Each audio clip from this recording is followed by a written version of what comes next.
Ya setahun itu luar biasa berat sih. Kalau malam bergadang jualan, paginya harus menunaikan kewajiban sebagai mahasiswa.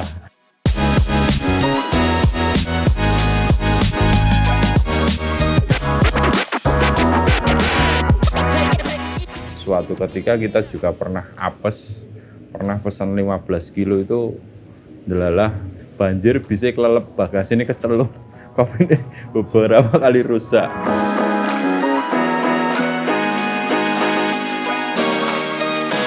Kapusan supplier itu banyak. Ketika kita ngomong kiriman sampel pertama kopi, kasihnya yang bagus. Ketika dikirim kok rasa sesuai barang, minta order sekian, yang datang cuma sekian, itu banyak.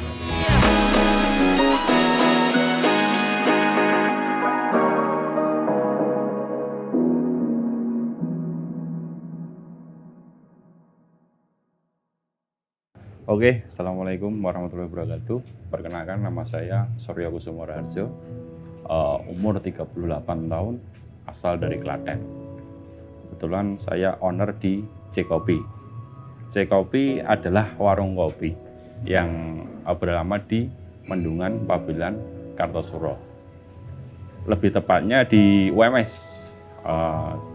C Kopi berdiri tahun 2008. Waktu itu pasar kopi belum seperti sekarang sih. Kita punya gagasan, ide dari 2008. Terus asalnya kenapa kita punya ide gagasan warung kopi itu, dulunya kita sering nongkrong sama teman-teman. Kita juga lebih di beberapa kegiatan mahasiswa, dan akhirnya kita punya inisiasi.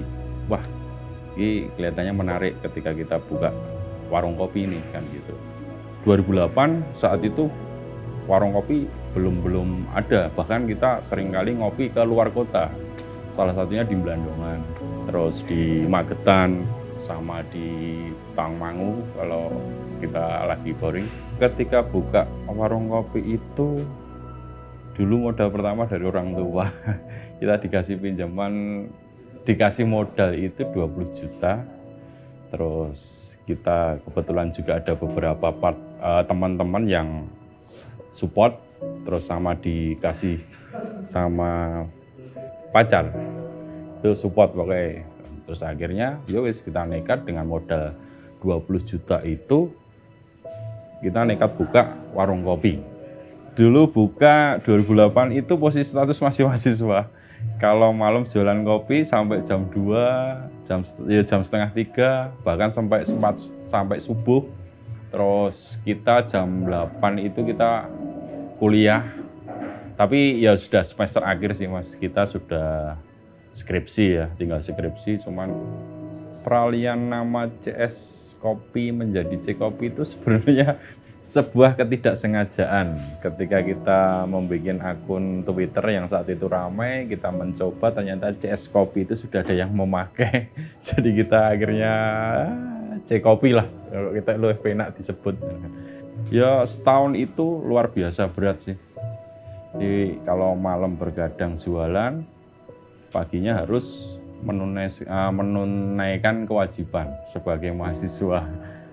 Dulu itu kita seringkali punya strategi, beberapa teman-teman dari organisasi kita undang. Ada beberapa organisasi dari HMI, UMM, dan beberapa tamu organisasi yang dari luar, baik dari Malang, dari Tulungagung, dari Blora, Pati, Rembang. Memang kita ajak, kita fasilitasi untuk ngopi yang gini, diskusi yang gini, nah, seperti itu. Jadi memang yang kita raih itu pasarnya dari komunitas. Setahun pertama banyak struggle yang pasti.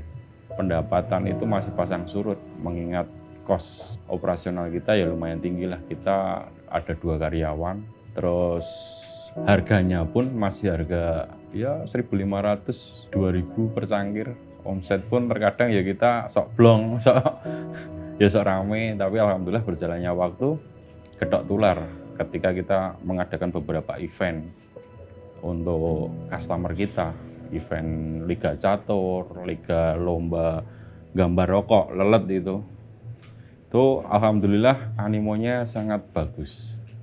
Jadi memang dulu itu kita ada di keterbatasan masalah untuk informasi, beda dengan sekarang. Dulu ketika kita mau cari resep, itu harus ibarat kita main atau kita tulan ke teman-teman kita yang dirasa proper ya. Kebetulan customer kami kan nggak cuma mahasiswa, ada beberapa dari koki, terus manajer hotel, terus bartender juga ada. Kita sering diskusi, kita sharing, kita dikasih referensi tentang buku, kita cari ke Gramedia, ke toko buku yang memang ini berkaitan dengan menu. Kita pure dari nol. Jadi memang sempat juga ketika kita riset menu itu nganti apa ya, mabuk kopi bahasanya.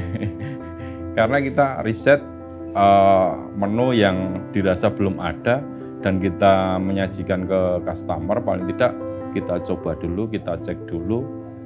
Ternyata dari menu ini tadi malah gawe keracunan. Akhirnya kita diare, lari ke kamar mandi berapa kali itu.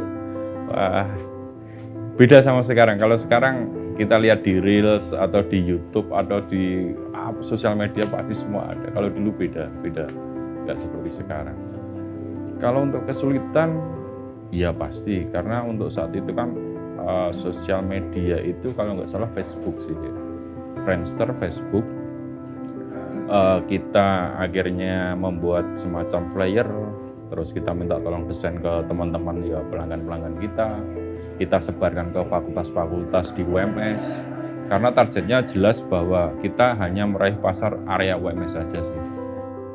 Nah, setelah berjalannya waktu, ketika kita mengadakan beberapa event dari komunitas lagi ya, baik komunitas bakers, komunitas stand up saat itu, ada juga komunitas puisi, malam puisi, dan beberapa komunitas dari mahasiswa-mahasiswa ini, kita tambah ramai di tahun 2012 ke atas ini. Des Gayung Bersambut di tahun 2014-2015 kita bertemu dengan salah satu teman kita, ownernya dari Marco Bar saat itu, ya kan. Terus dan Marco Bar saat itu sedang naik daun dan akhirnya di take over oleh Mas Gibran atau Bapak Wali Kota Surakarta sekarang ini.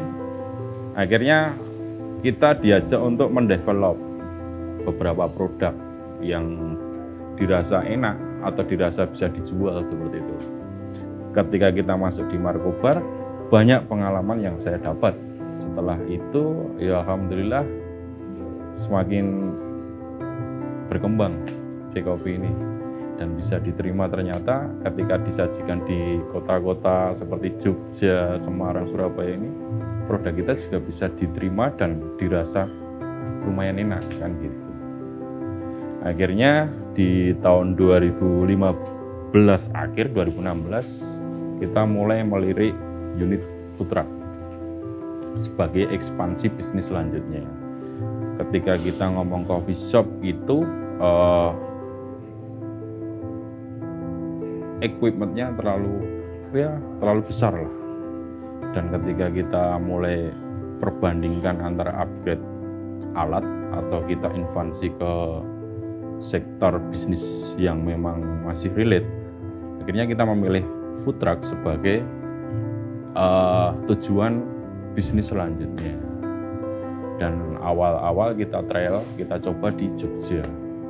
Dengan pertimbangan saat itu di Jogja itu banyak event, ya kan. Terus komunitasnya juga hidup, tidak seperti di Solo. Tapi kenyataannya beda.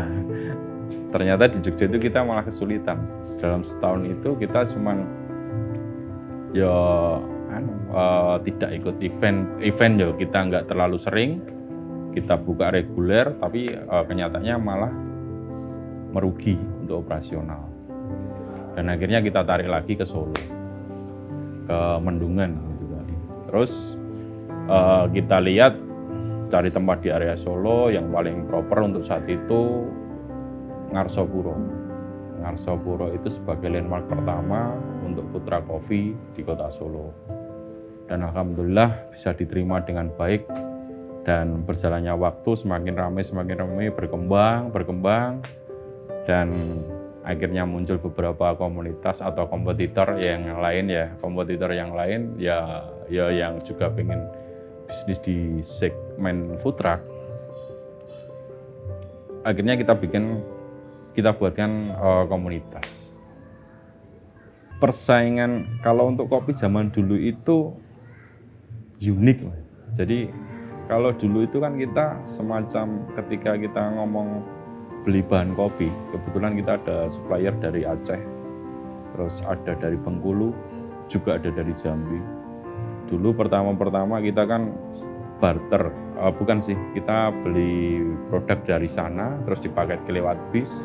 Suatu ketika kita juga pernah pesan 15 kilo itu, delalah banjir bisa kelelep bagasi ini keceluk. Kopi ini beberapa kali rusak. Terus akhirnya yang dari Aceh kita order sekali jalan, order kedua jalan, terus akhirnya dari sana juga Mas, mbok iki gimana kalau kita barter produk apa kan gitu. Di sini banyak anak kecil Mas, pasca tsunami. Saya akhirnya anak kecil ya, cowok cewek. Kalau kita barter pakaian wanita untuk anak-anak gimana? Jadi nanti Mas belikan pakaian dari Klewer, terus kita kirim, kita ganti dengan kopi. Ya akhirnya jalan, 2-3 kali jalan, terus suatu ketika ya putus. Tagihan pakaiannya yang di sana terkatung-katung. Ya beberapa juta sih. Akhirnya kita nggak bisa rugi. Kapusan supplier itu banyak. Ketika kita ngomong kiriman sampel pertama kopi, kasihnya yang bagus, ketika dikirim kok rasa sesuai barang, seperti itu. Terus ketika kita minta order sekian, yang datang cuma sekian, itu banyak. Unsur penipuan saat itu ya masih tinggi. Ketika kita nge-track ya orang mentolo sih. Ketika masanya gini, kita order 2 juta saat itu, terus barang yang dikirim cuma senilai 1.500.000. Kita mau ngejar 500 lagi untuk sampai ke Bengkulu atau ke Sumatera kan juga nggak cocok kan gitu. Ekspansi bisnis yang paling terlihat itu ketika kita memilih food truck. Kita buka tahun 2016 akhir di perempatan Ngarsopuro. Kita merasakan semacam puncak keramaian di sana. Terus dengan dalam waktu yang singkat, yang cukup hanya setahun, J-Kopi bisa dikenal beberapa oleh pelanggan kami. Dan dari pengalaman itu, ketika kita buka kedai dari 2008 sampai 2016 ini belum banyak yang tahu. Dan akhirnya ketika kita buka food truck ini jadi tahu pentingnya posisi menentukan prestasi. Dan kita lebih dikenal ketika buka food truck di Ngarsopuro. 2023 setelah kita kontrak habis di UMS, akhirnya kita invasi mencoba untuk beralih ke kota, ke Purwosari, ke Sondaan lebih pasnya. Kita pengen tempat sesuatu hal yang unik, yang dirasa sesuai dengan harapan atau idealis saya ya. Dia memang punya style rumah yang klasik, terus beberapa hobi kita juga hobi klasik, baik VW atau Vespa. Nah, di sini akhirnya kita dapat tempat di Purwosari, terus kita mengajak kolaborasi dengan Ta'ala. Ta'ala ini adalah brand baru yang memang sejak COVID ini saya merasakan bisnis makanan ini akan lebih baik ke depannya. Mengingat makanan Middle East ini salah satunya ya tidak jauh dengan apa yang pernah saya pelajari yang kaitannya dengan Indonesia ini kuat di rempah, dan kopi itu juga bagian dari turunan rempah itu sendiri. Dulu itu omset rata-rata kita di 100-200 ribu lah. per hari. Jadi kemungkinan di 3 sampai 6 juta untuk tahun-tahun awal, dan itu ya cukup lumayan lah untuk kita. Ya kalau sekarang ya paling di range 30 sampai 45. Kalau kita berjualan, kita podo-podo dodolane, paling tidak ya ada sedikit pembeda lah. Ya minimal kalau kita jualan ayam, ya ayamnya yang jangan yang seperti di pasaran. Kalau kita punya kopi, jualan kopi, ya kopinya sing agak beda ya, jangan seperti yang ada di pasaran. Kenapa kok tetap Ckopi tetap jalan terus? Itu pertimbangannya ya ketika kita sudah nyemplung, ya kita harus total.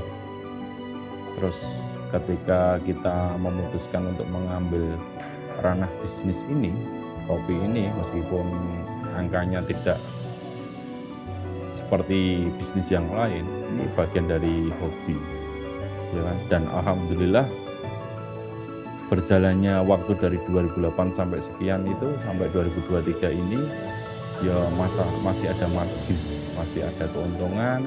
Dan ibarat kata kalau orang Jawa, orang tua bilang itu sithik ning berkah dicokot alut lah, paribasane kayak gitu. Pada prinsipnya ketika kita berdagang, harapannya adalah menjadi berkah, ya kan? Terus pada prinsipnya juga ketika kita berjualan pasti ada yang beli, kan gitu. Dan konsistensi itu menurut saya penting sekali, baik dari bahan, baik dari penyajian, baik dari servis, hingga menjadi produk. Itu konsistensi kalau menurut saya sangat-sangat penting.